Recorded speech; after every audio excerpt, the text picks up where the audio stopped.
DJ चंदन सलहा। बोल बम बोलत चलाए भौजी डगरिया कोटी हो। ओम नमः शिवाय। बोल बम बोलत चलाए भौजी डगरिया कोटी हो। तब भोले दानी के चरनिया में उमरिया बीती हो। शंभुनाथ के चरनिया में उमरिया बीती हो। भोलेनाथ के दुआरिया पे उमरिया बीती हो।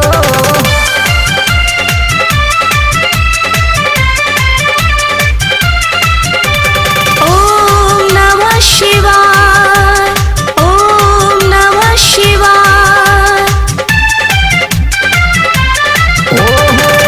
बहुत कठिन होला सुइया के चढ़ाई।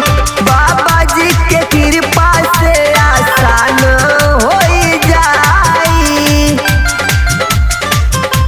हाँ हाँ बहुत कठिन होला पैदल के चलाई। भोला जी के कृपा से आसान हो जाई। मन में श्रद्धा धई के चला बाबा नगरिया हो। मन में भक्ति ठानी ललेला कान्हे कंवरिया हो। तयाओ भरदानी के चरनिया में उमरिया बीती हो। ओ भोले दानी के नागरिया में उमरिया चोटी हो। ओ डमरू वाले के दुआरिया पे उमरिया चोटी हो।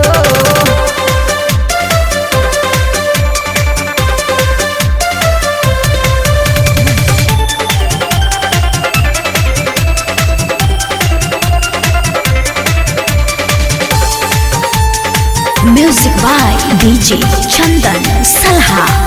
हो रिम झिम बरसे भौजी सावन के बदरिया। साथावा में बन के तू चला हो कंवरिया। हाँ रिम झिम बरसे भौजी सावन के बदरिया। साथावा में बन के तू